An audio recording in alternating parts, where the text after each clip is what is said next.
Hello, everybody. Welcome to the Queer Network. This is Queer from the Couch, and I have a very special guest this week. His name is Dre Barone. He is the only openly gay male in all of professional hockey. I started playing when I was 3 and stopped playing competitively when I was 18 or 19. Not 19, I think, yeah. Mm-hmm. And I thought about refereeing already? I refereed as a part-time job in high school. I was still playing. Mm-hmm. Mainly because I like hockey so much, I just wanted to be around it more often. Absolutely. And it was a part-time job, so why not? As my playing career dwindled down, I decided just to pursue officiating, reffing as a more serious career. I guess. Yeah, as a career, which is wild to think of, but it's true. So what was the most unexpected surprise discovering that you loved refereeing? Like, what about it? I like the mental challenge more than the physical challenge. I mean, physically you can train all you want. You can, and anybody can do that side of the job and be fit and actually be able to keep up for a whole game. But it's the mental side, I think, that's it's the bigger challenge, and this is the challenge I really enjoy. Yeah. Yeah.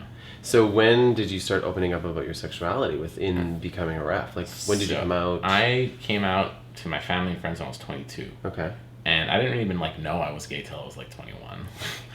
It's amazing how differently people go through it. I know, some people I knew since I'm 5. They were 5. Yeah. Even younger sometimes. And then some don't even know till way later. Yeah, and I had legitimately had no idea. I always say the same thing, you could have probably hooked me up to a lie detector machine and asked me if I was gay. And I would have been like, no, and it would have been like, yeah, he's not lying. Yeah. I really had no idea. Mm-hmm. Which I think is wonderful for people to hear out there, that you don't have to have known. I always say everyone has their time to come out. Absolutely. So for me, it was at 21, 22, and that's when I came out to my family and friends. And when I came out to everyone. I wasn't hiding. I'm a very all or nothing kind of guy. Right. So when I came out, I binged called all my friends on the same day. I called my brothers. I told all my friends. I didn't tell my parents right away because I want to tell them in person. Yeah. And I was living in Vancouver at the time, so when I went back for Christmas, I told my parents, and everybody knew. Even in the with fellow refs and coaches or players, if anyone would ask, I would have been like, are you dating, or are you girls, or whatever? You have a girlfriend? No, I'm gay. I didn't care. I really didn't care. So what were the reactions that you'd be getting in these moments? Honestly, when you own it like that, there's no more angle to attack. Right. That's the biggest thing I learned, is that when you're most vulnerable like that, you're most powerful. Right. This is you can't call a guy a fag, or who just admitted to you that he's gay. It's well, where's the fun in that? Right? Well, you've lost all the power. So you've gained all the power. So I think just by owning it and be no, I like guys. No, I'm into dudes. But it's funny because I'd come out to all my friends and family and hockey and whatever, and I thought that was it. I'm out now. It's over. Yeah. Not true. Not for me anyway. I thought and also not for your friends too, and family. I thought things would get better, and everything the worst was behind you. In the past. But for me, it was the hardest part. I don't say there's two. The first person you have to come out to is yourself, and that has 2 phases.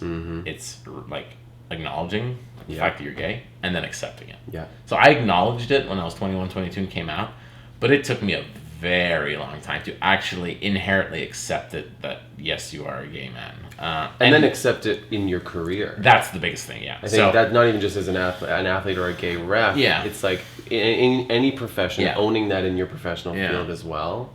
Yeah, because straight people don't have to do that. No, it's everywhere you go, you don't have to you don't have to prove that you're straight. Exactly. Yeah, and just assumed are. Exactly. At the end of the day, we are a minority. And, and heterosexuality is it's the norm, and I'm not saying the norm meaning it's better. Exactly. But it's just I think factually we need to get clear on what we mean when we say these words. Yeah, factually, it is the norm. Yes. So to think that people will never have to come out again, I mean, we have to get to the point where maybe it's just not such a big deal. Yeah. If we get to the point where it's just a surprise. Yeah. It could not negative, not me. Could pleasant surprise. Oh, okay, my son's gay. I didn't know.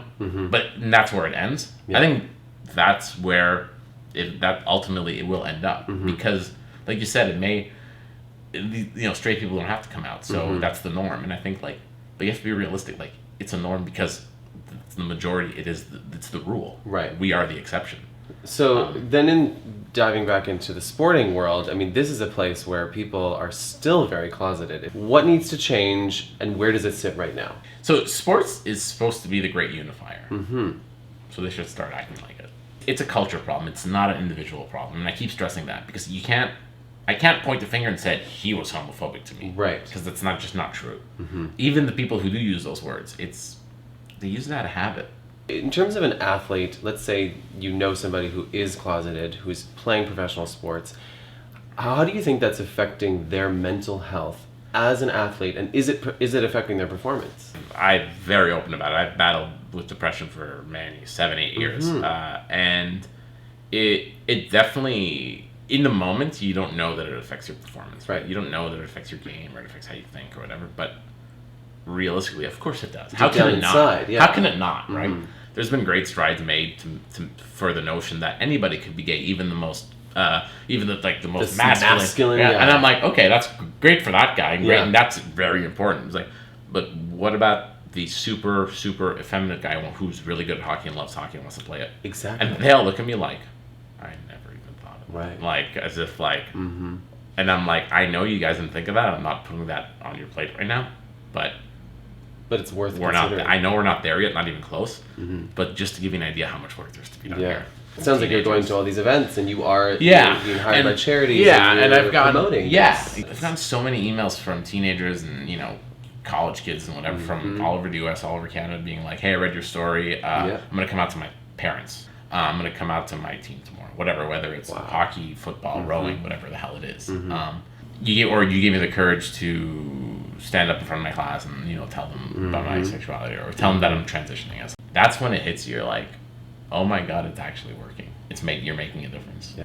I never thought that my story would be that relatable and that important. And then you because it's kind of like I was telling you earlier, like I'm not that good of a self-promoter. I don't necessarily know or think that my story is necessarily important, but it's almost because I don't think my story is unique. That's why it is important. It's because it's so relatable to everybody. Absolutely. I'm not sure if we're allowed to talk about this, but you did say that you're working on a documentary. Yes. With ESPN. Yes, I am. Kind of started off in May, so you're going to be following me around all summer. It's ongoing. Amazing. What do you want people, all you at home, to know about you? About Dre. I don't know that I don't necessarily sometimes don't feel like I fit into the gay community, the gay mold, into the scene, right? Or that you're a part of reshaping this mold. Yeah, and I think just being yourself and not trying to always define what kind of gay you are, right? Like the mass gay or the circuit gay or whatever. It's just like for me, like I tried to kind of like compartmentalize these things. It didn't really. It's limiting. So just kind of be yourself, and wherever you end up, and if you're happy and that's what you want to do, that's fine. Like don't try to limit yourself to a certain stereotype. I guess that's what I would say. I think the biggest thing that I've taken from your story is your confidence in coming out, and you basically didn't allow people the option to bash you by proudly saying, "Oh no, I'm gay." Yeah, like I don't date girls. I date guys. Yeah, I'm not interested. Yeah. Like and it throws people totally off because then you can just tell that the people who do want to say something maybe negative about you, they'll say it behind your back. Which you know what? If there's people who don't have the balls to say it in front of me, I don't have time for you anyway. Exactly. So I don't care. What does the word queer mean to you?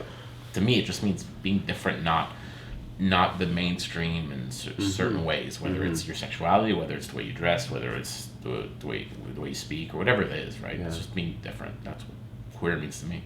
Which is the original definition of the word queer. Yeah. Thank you so much for being here. Thanks for having me. It is an honor to share your story on the Queer Network. It's an honor to be here. It's going to inspire so many people at home to either come out or even just have the courage to own it for themselves. That's the biggest thing. Absolutely. Remember, like I said earlier, when you're most vulnerable, you're the most powerful. There you go. So there's no angle to attack. Yes! If you have a story at home that you want to share, send in your videos to queer@thequeernetwork.com, and your story just might end up on Queer from the Couch. Subscribe to the channel if you've never been here before, like this video, and turn on that notification bell so you don't miss out on any of the Queer Network's new content. And where can they follow you? Instagram, Dre Ventures. DRE Ventures. There you go. Yeah. We'll put that in the description so you can follow Dre's magical story. I want to say it the way you want to say it. Queer is here. Yeah, let's do it. All right. Ready? Queer is here. Bye. Bye.